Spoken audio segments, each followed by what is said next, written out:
All right, hello. Welcome to my first kind of test video and dipping my toes into the water of talking about my art journey as an adult. We're nearing my second anniversary of beginning the process of learning how to draw, and I really wanted to have a discussion with people about what it's like to be an adult and be a beginner, and also all the challenges and triumphs that I faced, and really get that perspective from somebody who had an adult mind at the time. So first thing, I just want to have a little talk about the project that I'm currently working on. Right now I am really hoping to add drawing people to my library of skills. I've really been avoiding it for the last 2 years and only doing it here and there, and I decided that I'm really gonna jump in. So I am doing, as kind of my first jump into drawing people, I'm drawing 100 skulls. So over the course of the next couple videos that I make, you're gonna see a couple different techniques that I'm using, both to practice my digital technique work as well as trying to understand the planes of the head and everything like that. Hopefully finishing off the skull series with a couple of fully completed paintings. So today you're going to be seeing 15 to 20 minute studies of skulls, just from videos that are from photos that I found off of YouTube. It's really nothing all that special. I'm just practicing what I see and trying to anticipate lighting.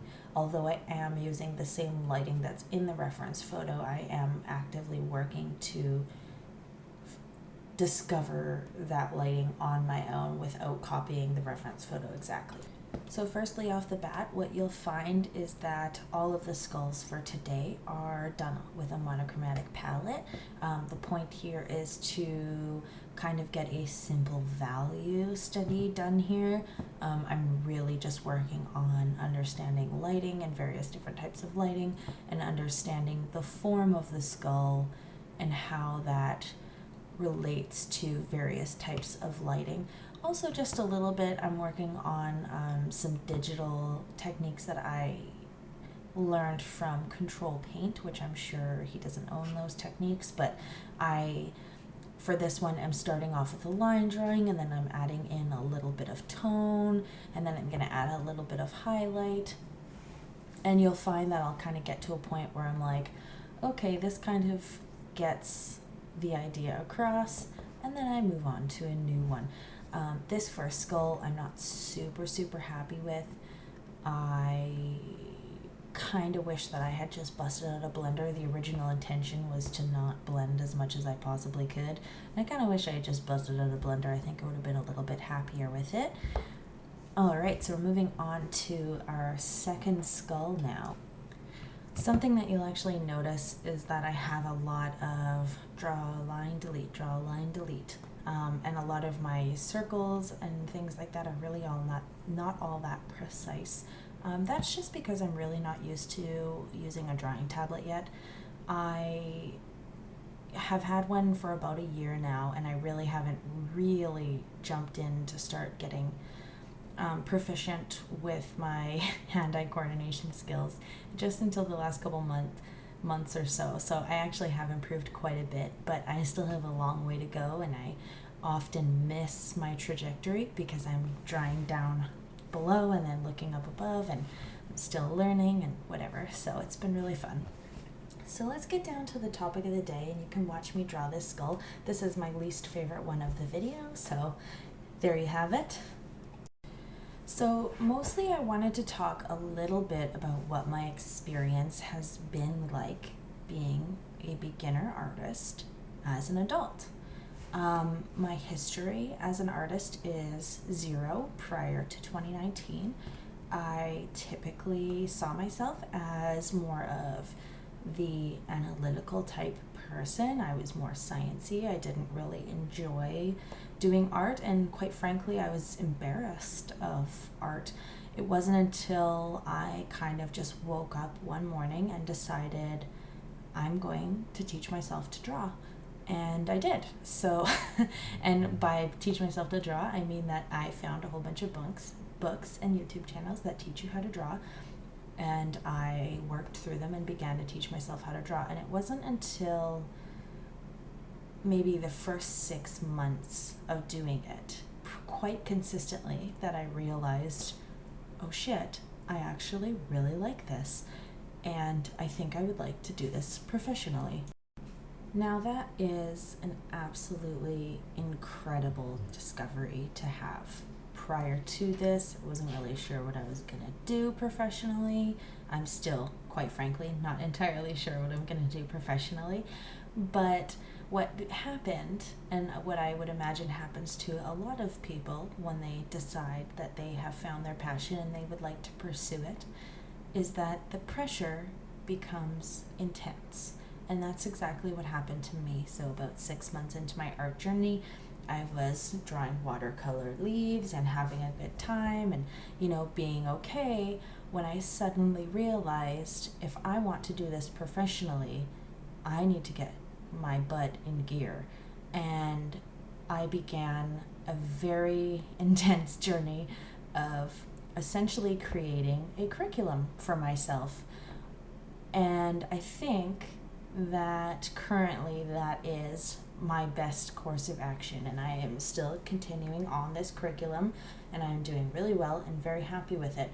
But here is the main problem and the entire purpose of this video, is that once you've decided to do something professionally, you begin to compare yourself to others. And up until this point, I had mainly been able to avoid that. I knew that other people's art was better than mine, but I didn't care. But once I made the decision to start pursuing this professionally and get a better handle on my artistic skills, I began to notice that people were better than me, and I really began to notice. So then art kind of became a little bit touch and go for me, where I was feeling this intense pressure because I wanted to get not only good enough to do this professionally, but also to feel like I belonged in the community. And I feel like I happened to find this really great community of people kind of slightly better than me, maybe at the same skill level, and everybody's just trying to boost each other up, and that was really beautiful. But I also didn't feel like I was progressing fast enough in the community, if that makes any sense. Another huge challenge that I found myself facing is that the amount of time and dedicated hours that you need to become really good quite quickly in the art world, I just quite frankly don't have. I have more than one job. I have 2 young kids who require a lot of time from me. I have family that I need to take care of. I have a relationship that I need to foster. So what I found is that I wanted more time than I had. And what I found is that kind of compounded the issue of not feeling like I belonged in the community, along with I didn't feel like I was getting enough work done. I didn't feel like I was getting enough careful work done. That was a big one for me, is that I knew that the key to progression was careful and thoughtful practice. And I was battling these 2 sides of myself, where one side was like, we just want to finish a painting.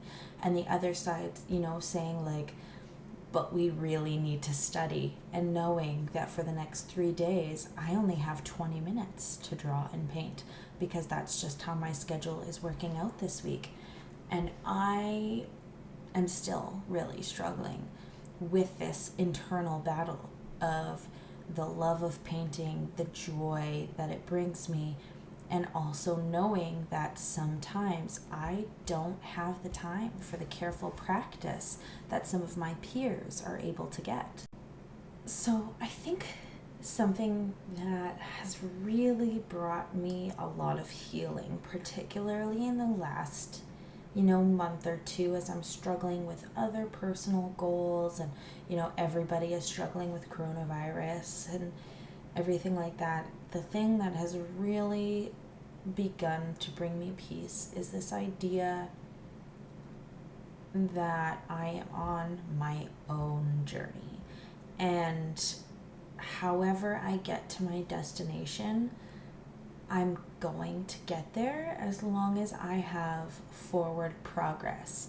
So, in a lot of study sessions, this particular skull session, I did sacrifice a little bit of the careful drawing in order just to fill a page. And, maybe it's not the most effective way to learn, but I know for sure that I have learned a lot in this one particular study session. And in the next one coming up, I learned even more. It was awesome. So I think that's the biggest thing for people, is they need to find their own formula for success and just not give a single shit what other people are doing. I just wanted to thank everybody for listening to my crazy rant about, the two major struggles that I've currently been dealing with.